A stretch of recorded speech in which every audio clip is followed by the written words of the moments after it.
Hello friends, welcome on your YouTube channel Raj study point. आज हम history class 8 chapter 2 व्यापार से साम्राज्य तक कंपनी की सत्ता स्थापित होती है। इस चैप्टर के दो पार्ट्स हम अपने यूट्यूब चैनल राज स्टडी पॉइंट पर अपलोड कर चुके हैं। आज हम थर्ड पार्ट पढ़ेंगे, जिसमें हमारा टॉपिक होगा कंपनी का फैलता शासन। मतलब कंपनी ने जो शासन स्थापित करा वो किस तरीके से फैलना शुरू हुआ। थोड़ी सी जगह पर उसने शासन कब्जा करना शुरू करा और धीरे धीरे वो भारत के एक बहुत बड़े भाग पर अपना नियंत्रण स्थापित कर चुकी थी, और उसी का हम इस टॉपिक में अध्ययन करेंगे। यदि हम 1757 से 1857 के बीच ईस्ट इंडिया कंपनी के द्वारा भारतीय राज्यों पर कब्जे की प्रक्रिया को देखें तो कुछ महत्वपूर्ण बातें सामने आती हैं। 1757 में क्या हुआ था, मैंने बताया था कि आपको 1757 में प्लासी का युद्ध हुआ था कंपनी और सिराजुद्दौला के बीच में, और 1857 में प्रथम स्वतंत्रता संग्राम, जिसे हम 1857 का विद्रोह क्रांति कहते हैं, वो हुआ। तो इसके बीच अगर हम देखें तो भारतीय राज्यों पर जो कंपनी ने कब्जा करा, वो जो प्रक्रिया थी उसमें कुछ महत्वपूर्ण बातें सामने आती हैं। जैसे किसी अनजान इलाके में कंपनी ने सीधे सैनिक हमला प्राय नहीं किया। मतलब कोई भी जो नया इलाका था कंपनी के लिए, उसने कंपनी ने डायरेक्ट सैनिकों को लेकर हमला नहीं करा। जैसे होता था पहले के ज़माने में, कोई किसी नए इलाके में कब्जा करना है, डायरेक्ट सैनिकों को लेकर पहुंच जाते थे, तो कंपनी ने ऐसा नहीं करा। उसने किसी भी भारतीय रियासत का अधिग्रहण करने से पहले विभिन्न राजनीतिक, आर्थिक और कूटनीतिक साधनों का इस्तेमाल किया। मतलब जो भी भारतीय रियासतें थी, अगर कंपनी उनका अधिग्रहण करना चाहती थी, उन्हें अपने अंडर करना चाहती थी, उन पर अपना कब्जा करना चाहती थी, तो कंपनी ने क्या करा, राजनीतिक, आर्थिक और कूटनीतिक, इन तीनों ही साधनों का प्रयोग करके उसने कब्जा करा। बक्सर की लड़ाई 1764 के बाद, मतलब बक्सर की जो लड़ाई हुई थी वो 1764 में हुई थी, और उस लड़ाई के बाद कंपनी ने भारतीय रियासतों में रेजिडेंट तैनात कर दिए। रेजिडेंट क्या होते थे, जो कंपनी के गवर्नर थे उनके प्रतिनिधि होते थे, और भारतीय रियासतों में इन्हें जो नवाब थे वहाँ के, उसके दरबार में इन्हें नियुक्त किया जाता था, कंपनी का प्रतिनिधित्व करते थे उस स्टेट में। ये कंपनी के राजनीतिक या व्यावसायिक प्रतिनिधित्व होते थे। उनका काम कंपनी के हितों की रक्षा करना और उन्हें आगे बढ़ाना होता था। ये क्या करते थे, कंपनी के हितों की रक्षा करते थे और उन्हें आगे बढ़ाते थे। जो भी नवाब के दरबार में कुछ फैसले होते थे, तो ये धीरे धीरे उनमें भी टांग अड़ाना इन्होंने शुरू कर दी। रेजिडेंट के माध्यम से कंपनी के अधिकारी भारतीय राज्यों के भीतरी मामलों में भी दखल देने लगे थे। मतलब जो रेजिडेंट नियुक्त हुए थे, उन्हीं की सहायता से कंपनी के अधिकारी क्या करने लगे, भारतीय राज्यों के भीतरी मामलों में भी दखलंदाजी करने लगे थे। अगला राजा कौन होगा, किस पद पर किसको बिठाया जाएगा, इस तरह की जो चीज़ें हुआ करती थी, उनमें कंपनी अपने रेजिडेंटों की सहायता से दखलंदाजी करती थी। कई बार कंपनी ने रियासतों पर सहायक संधि भी थोप दी। सहायक संधि क्या होती है, इसका हम आगे अध्ययन करेंगे। जो रियासत इस बंदोबस्त को मान लेती थी, किस बंदोबस्त को, सहायक संधि को मान लेती थी, उसे अपनी स्वतंत्र सेनाएं रखने का अधिकार नहीं रहता था। मतलब ये जो संधि थी, इसमें एक ये भी शर्त थी कि अगर रियासत इस संधि को स्वीकार करती है तो वो अपनी सेना को समाप्त कर देगी, और कंपनी की एक सेना उसके अधिकार क्षेत्र में रहेगी। उसे कंपनी की तरफ से सुरक्षा मिलती थी। जो भी नवाब या राजा कंपनी से सहायक संधि करता था, उसे कंपनी अपनी साइड से सुरक्षा दिया करती थी, और सहायक सेना के रखरखाव के लिए वे कंपनी को पैसे देती थी। मतलब जो भी राजा या नवाब कंपनी से संधि करता है, सहायक संधि, तो वो सेना की टुकड़ी के रखरखाव के लिए कंपनी को पैसे दिया करता था।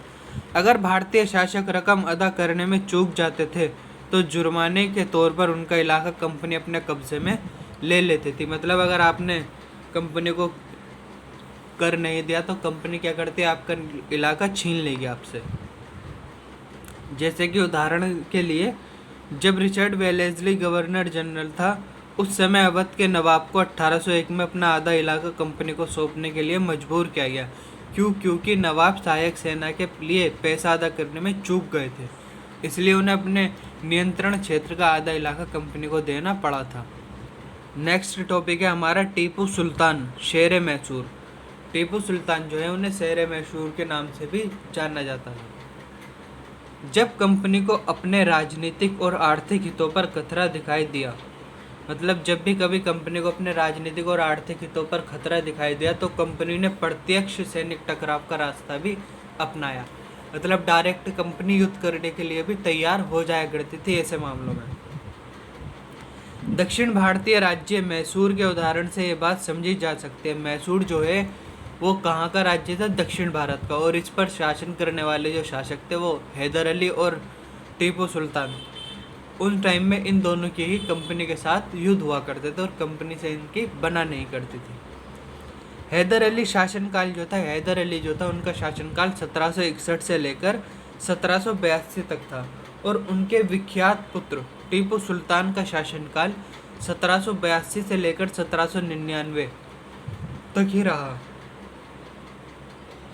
जैसे शक्तिशाली शासकों के नेतृत्व में जब इन दोनों ने शासन किया तो इनके शक्तिशाली शासक हुए और इनके नेतृत्व में मैसूर जो था वो काफ़ी ताकतवर हो चुका था।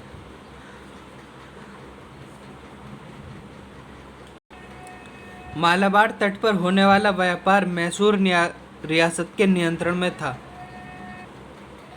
मालाबार तट पर जो व्यापार होता था वो किसके नियंत्रण में था? मैसूर रियासत के नियंत्रण में था, जहां से कंपनी काली मिर्च और इलायची खरीदती थी।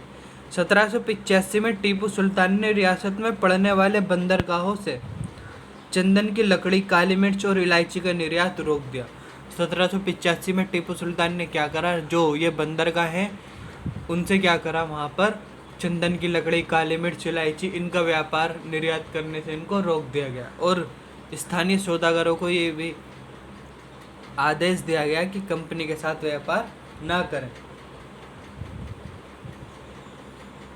टीपू सुल्तान ने भारत में रहने वाले फ्रांसीसी व्यापारियों से घनिष्ठ संबंध विकसित किए और उनकी मदद से अपनी सेना का आधुनिकीकरण किया। टीपू सुल्तान के इन कदमों से अंग्रेज आग बबूला हो गए। जब टीपू सुल्तान ने फ्रांसीसियों के साथ घनिष्ठ संबंध विकसित करे और कंपनी के साथ व्यापार को रोक दिया गया तो अंग्रेज़ क्या हुए? अंग्रेज़ों को ये बात बहुत ज़्यादा बुरी लगी और वे आग बबूला हो गए। उन्हें हैदर अली और टीपू सुल्तान बहुत महत्वाकांक्षी, घमंडी और खतरनाक दिखाई देते थे। अंग्रेज़ों को लगता था कि ऐसे राजाओं को नियंत्रित करना और कुचलना ज़रूरी है। फलस्वरूप मैसूर के साथ अंग्रेज़ों की 4 बार जंग हुई।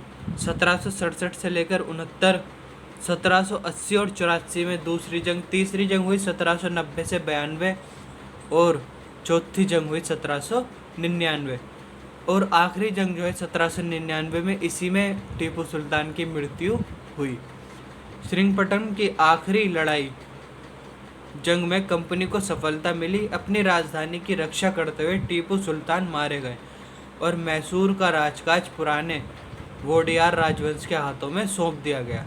इसके साथ ही मैसूर पर भी सहायक संधि थोप दी गई थी। मतलब जब टीपू सुल्तान की मृत्यु हो जाती है उसके बाद मैसूर का जो राजकाज था वो वोडियार राजवंश, पुराना ये राजवंश था, इसी के हाथों में सौंप दिया गया और इसके साथ ही मैसूर पर सहायक संधि भी थोप दी गई थी। नेक्स्ट टॉपिक है हमारा मराठों से लड़ाई। मराठा जो थे उनसे कंपनी की अब लड़ाई, उसी का हम इसमें अध्ययन करेंगे। 18वीं शताब्दी के आखिरी से कंपनी मराठों की ताकत को भी काबू और ख़त्म करने के बारे में सोचने लगी थी। 1761 में पानीपत की तीसरी लड़ाई में हार के बाद दिल्ली से देश का शासन चलाने का मराठों का सपना चूर चूर हो गया। जब 1761 में पानीपत की तीसरी लड़ाई हुई, इसमें मराठों की हार हुई और अब मराठों का जो सपना था कि दिल्ली से वे देश का शासन चलाएंगे वो चूर चूर हो गया। उन्हें कई राज्यों में बांट दिया गया। इन राज्यों की बागडोर सिंधिया, होलकर, गायकवाड़ और भोसले जैसे अलग अलग राजवंशों के हाथों में थी।